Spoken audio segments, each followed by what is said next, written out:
Hello and welcome to Conscious Curiosities, where we unlock the wisdom of the universe that lies within us. I'm Maria Luz, your host, an astrologer, certified hypnotist, and psychic medium. Today's episode is all about Neptune, and we are going to do as we usually do and go through the mythology, the astronomy, and finally the astrology of Neptune. So first to the mythology. Neptune was also known as Poseidon. So as we've seen, these gods and goddesses have a Greek name and a Roman name, but they're basically the same gods with the same different stories or mythology. And like his siblings, he was swallowed immediately after his mother, Rhea, gave birth to him by his father, Saturn or Kronos. Because Saturn had heard this this prophecy that one of his children would be his downfall. So he was just popping them like candies after they were born. And then eventually Rhea pleaded with the sons, and Zeus kind of took the lead and busted them out. And then they ended up becoming the Olympians who overthrew Saturn and the Titans. And after this victory, the Olympians, so Poseidon and Zeus and Hades, they drew lots, and then they each got one of the parts of the world. And so Poseidon drew the lot for the sea as his domain. And then some of the myths that are representative of Neptune's character and that kind of lead to the things associated with Neptune are that he entered a contest with the goddess Athena to rule Athens, and he produced the very first horse as a gift. But the king refused him the prize, and Poseidon got all pissed off, and he caused a drought. So both horses and droughts are also associated with Neptune or Poseidon. And then another thing is that if you remember my episode on Ceres or Ceres, also known as Demeter, when Demeter was off like walking all over the earth, searching for her daughter Persephone, who had been taken down to the underworld by Hades, but Ceres didn't know this, so she was looking all over the place, and Neptune took this shape of a horse and assaulted her. And he just had this habit of also seducing all kinds of nymphs and mortal women, and he was often like disguised as a horse or an animal or flowing water. And I think the character in The Little Mermaid, King Triton, I think he's based on Neptune or, Poseidon, the god of the sea. And yeah, then moving on to the astronomy, Neptune is the 8th and the most distant planet from the sun in our solar system, and it's the 4th largest. And it was the first to be discovered using mathematical calculations. So I think what happened, if I remember correctly, is that when they discovered Uranus and they kind of started watching its orbit, they thought like, oh, it looks like there must be something in the way there. So they kind of knew generally where a planet should be based on Neptune's orbit around the sun. And they kept looking. I mean, we had telescopes and everything, but they were like, there's nothing there. And so they overlooked it several times before they finally spotted it. And it was just like exactly where it was calculated it should be. And so this kind of like hidden parts of the archetype, this will come into play when I talk about that in the astrology portion. So just keep that in mind, that the physical planet was also hidden in plain sight. And so it's composed mostly of hydrogen, helium, and methane. And it's the methane that causes it to appear blue, because as methane absorbs red light, it reflects blue off. And it has 14 moons, and Triton is the largest and was the first to be discovered just like a couple of weeks after Neptune was discovered. And I believe in the mythology, Triton is Neptune's sons, or one of his sons. So one day on Neptune, so when it revolves around its axis, is 16 hours. And then one orbit around the sun takes 165 Earth years. And and I think that makes it in its sign about, no, I can't do the math, but I want to say it's about 16 years or 14 years, maybe 14, that it's in each sign. Okay, so for the astrology, Neptune is associated with the sign of Pisces and the 12th house. And you may hear that, you may have heard of Hellenistic astrology, which goes back to the ancient Greek astrology. And so there are many astrologers who still carry on this lineage. And so they don't look at the planets that hadn't been discovered with the naked eye. Okay, so for them, although Neptune might be associated with with Pisces, you'll see that in Hellenistic astrology, Jupiter is actually the ruler of Pisces, and associated with the 12th house. So you may see those things, but those people who practice more modern astrology, they tend to name Neptune as the ruler of Pisces. So it gets a little confusing, and it's not like it's this big drama in the astrological world or anything, but I'm just pointing it out in case you consult different sources and you see different things. And the reason why, like, Neptune is relevant right now. Sorry, I'm having like a Neptune brain fog day, and I keep like looking out the window instead of at my notes. But okay, so Neptune is at the last degree of Pisces, and that is, if you remember, the zodiac wheel starts at Aries and goes, counterclockwise 1 to 12, with the last sign at the last house being Pisces and the 12th house. And so being at the very last degree of Pisces is also being at the very last degree of that zodiac wheel. And I wanted to start with the Sabian symbol. And remember, these were channeled in 1925 in Balboa Park by this psychic named Elsie Wheeler. And they were written down as sort of like a poem by Mark Edmund Jones.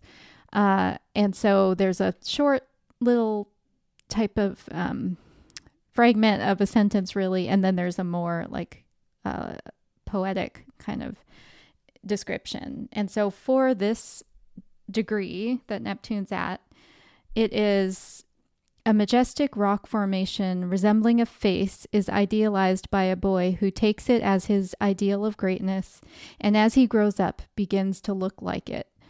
Eventual concrete manifestation of all higher poetic images and enduring truths of the race. Sure culmination of effort. Okay, I know that's not how we talk today, but remember, they were written in 1925.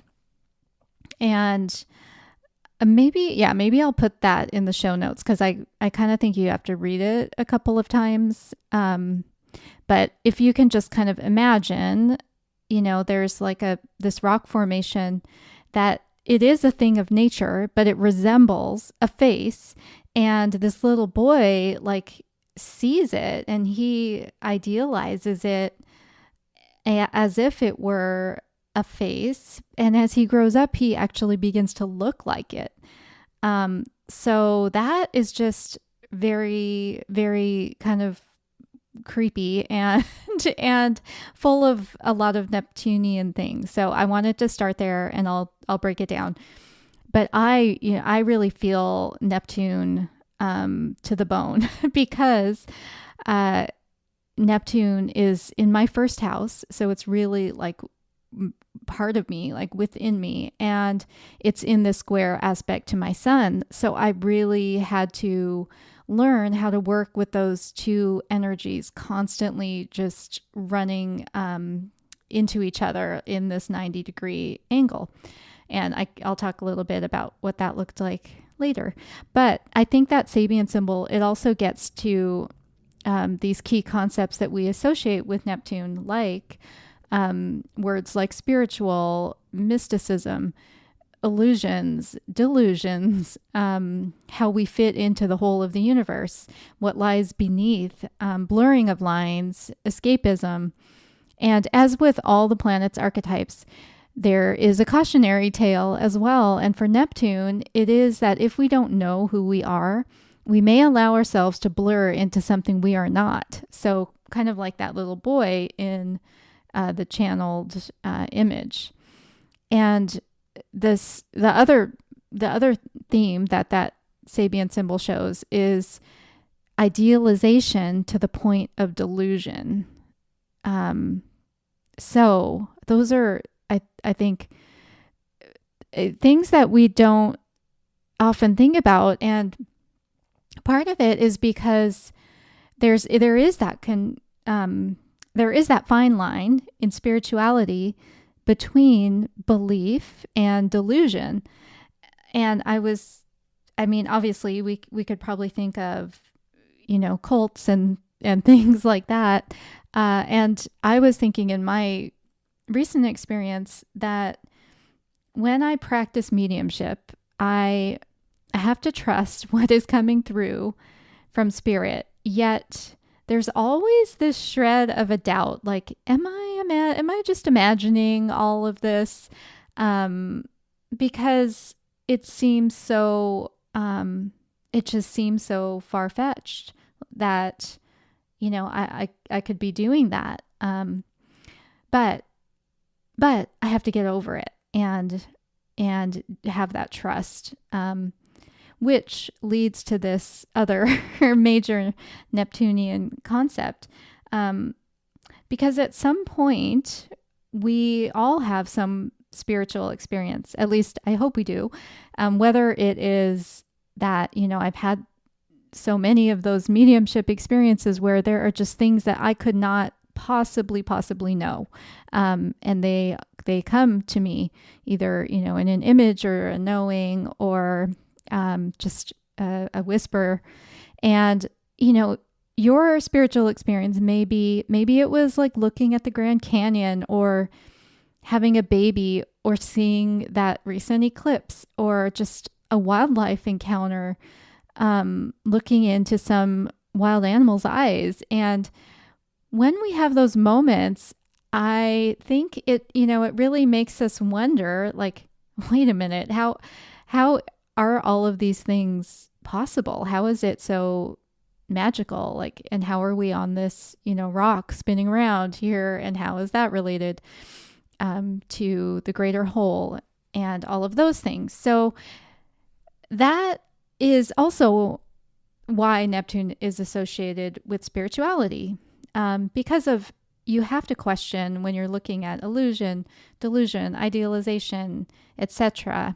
When you get far enough into anything, you're kind of confronted with the beauty that, that when things are looked at closely enough, or when you see how big things are, there is this beauty that seems almost impossible and must come from some greater design.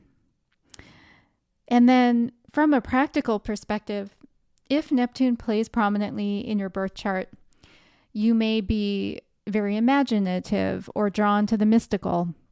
And when I say like plays prominently, that would be if you're a Pisces rising, or, a Pisces sun or a Pisces moon, or you have, Neptune is in some kind of major aspect to your sun or your moon or your rising, or if you have a lot of planets in the 12th house, it could make for a very kind of prominent Neptune theme for your life. So again, you may be very imaginative or just drawn to mystical things. You may also have a hard time just being seen, and where like people, like you're right there and people just look over you, or they don't even see you, but they see like the next person in line behind you or whatever. And that's why that I thought that was funny about the discovery of Neptune and how it was just hidden in plain sight. It took them a few tries to actually be like, oh yeah, there it is, right where we calculated it would be. You may idealize people and situations, just like that little boy in the Sabian symbol. Like you may see things that aren't actually there, and then they become these realities. And you may be blurred into that. Or you may be drawn to just escape. Neptune also rules dreams and is associated with alcohol abuse. And I had major issues around both of those themes, with being unable to quit alcohol despite trying so many times for years and years. And then thankfully finally being able to. But also I had nightmares and sleep paralysis for like 10 years, and nightmares going back to childhood, but the sleep paralysis really serious for about 10 years. So Neptune was on my ass for sure. And thankfully, I think like Pluto kind of intervened for me and caused some of those transformations that had to happen for me to get on with my life, thankfully. Now, let's go through some specifics by looking at Neptune through the houses. And you can also somewhat apply these like to the signs of the zodiac by equating the first house with Aries, and then the second house with Taurus, the third with Gemini, and so on. And if you're not sure which sign associates with which house, you can Google it. Just be careful that when you Google the zodiac wheel, oftentimes the image, they don't pay attention to the proper order of the signs. So you'll want to go to like, a reputable astrology site like astro.com or AstroSeek or Cafe Astrology, or Chani. And I think I still have a resource on my website as well, which lists all the houses and signs. And with these outer planets, so again, it used to be that we associate, well, let me back up here. Sometimes the planets that are also called inner planets, they're your more personal planets. So you may see them called inner planets or personal planets. And those are the ones that stick closer to the sun. So they're going to change sign more frequently because they're kind of moving around with the sun, similar to Earth. And so those are Mercury, Venus, and Mars. And then the outer planets, or some people call them, I guess, the interpersonal planets, those would be your Jupiter, Saturn, Uranus, Neptune, and Pluto. Okay, so with those outer planets, because they remain in the same sign for so long, many of your like peers and people who were born, around the same time, even up to a chunk of years, like by the time we get to Pluto, lots of people are going to share that sign. So that's why they're called interpersonal, or interpersonal. Sorry. But of course the house is very changeable because the sun is moving, we're moving around the sun. So the sun's moving around the zodiac wheel. And the rising sign changes all of the houses for someone's chart. So I'm going to go through Steven Forrest's descriptions again of Neptune through the houses. But first, I thought I would just pull out a little bit from medical astrology. So as I mentioned, I think maybe the last episode or the one before that, I've been in my year 1 program of herbalism, and part of what I'm doing as an elective is medical astrology. And this description that I'm going to read is from Judith Hill's excellent book, which is Medical Astrology, A Guide to Planetary Pathology. And there's so much more information in that book and in her other books. But what she says is Neptune's domain includes gas leaks, viruses, hidden poisons, contagious illness, and psychic suggestion, hypnosis, fatigue, sleeping. Neptune is the planet of sleep, and his transits to important planets produce drowsiness. He confuses and clouds any issue, making correct diagnosis problematic. So yikes. And again, with Neptune in my first house, that is, myself, because that's what the first house is about. It's your kind of survival, your very being. And I find it interesting that I have had those chronic sleep issues, and I've had these really difficult to diagnose medical problems, especially when I've been going through stress. And I bet if I looked back, maybe Neptune was making some aspect. And eventually I became a hypnotist, which she mentioned hypnosis in there as well. So again, Neptune was driving some of my life before I even knew about astrology. So here are the descriptions from Steven Forrest, The Book of Water, Healing, Regeneration, and Recovery. And let's see here.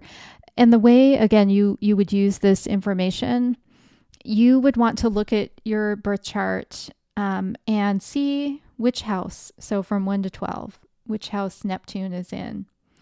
Or what you can do is look at your birth chart, and then you can look at where Pisces is and go to the end of that, because Neptune right now is at 29 degrees Pisces, at the end of Pisces. And so you can see which house the transiting Neptune is in your chart, and whether it's doing anything, say, with your sun, like is it making a square to your sun, or is it conjunct, things like that. And as a reminder, you can, if you don't have your birth chart, you can download it for free at a lot of online sites, and then it may even give you a table and show you 1 through 12 which planets are in there, and you can find Neptune. So the first house, I have to follow my own spiritual path, even if others believe it is selfish and I fail to live up to others' expectation and requirements. And yes, this is me. After first numbing myself to spirit with spirits, with alcohol, and that is kind of a trap that you can fall into if you're like, I can't deal with what's before me, whether it's just reality or your spiritual voice telling you to wake up. In the second house, I may need to invest some resources in my spiritual journey. If I don't, I may find stagnation because I didn't believe in myself or what I truly needed to evolve. And this is kind of showing this theme with the second house, which is associated with Taurus and Venus, and kind of, again, applying that lens of Neptune with its highest vibration representing, our spiritual journey. And then third house, I may perceive mystical messages and will need to communicate with others who understand and be teachers to me. If I keep it to myself, I will become confused, and my speech will reflect that confusion. Fourth house, In the quiet haven of home, I can connect with my soul family or ancestral lineage for guidance. If I fail to tap into this resource, I may become a sort of walking ghost, just going through the motions of familial tasks. And for the 5th house, I need to incorporate play, joy, and creativity in my spiritual journey. If I deny this, I may use my appetites for play to escape reality altogether. And the 6th house, I develop a spiritual practice that sustains me on a daily basis. It could be through service, and it may involve spiritual mentors along the way. If I don't, I may become disillusioned with those who I serve on a daily basis and lose my why. This is the 7th house. I identify like-minded kindred spirits so I can connect to who I can connect to on a soul level. I don't pretend the connection isn't there. If I neglect this requirement for a soul level connection or overlook signs that it is not there, I may end up with someone unhealthy for me. So I've heard other astrologers kind of call Neptune in the 7th house like a Disney syndrome where, you know, you're looking for that fairy tale, even if you have to delude yourself into it being. The 8th house, I encounter deep experiences with life force in order to renew. So remember, the 8th house is associated with Pluto and things like rebirth and, you know, death, birth, sex, other people's money. Okay. It may be through sexual encounters or experiences with sacred objects or places that just give me goosebumps. If I avoid this, I may place faith in the wrong people or things and end up depressed or drained. 9th house, I need to open my mind up to expansive spiritual ideas, moments, places through travel or learning. If I remain on the level of religion, I miss out on growth. So it's pointing out, you know, the difference between organized religion and spirituality. 10th house, I may naturally be a spiritual leader, whatever that looks like for me, as I humbly share my gifts with those who would benefit from leadership. And I need to avoid becoming a self-important guru or a spokesperson for God. 11th house, I will find a group of friends or allies who are on the same spiritual wavelength as I am.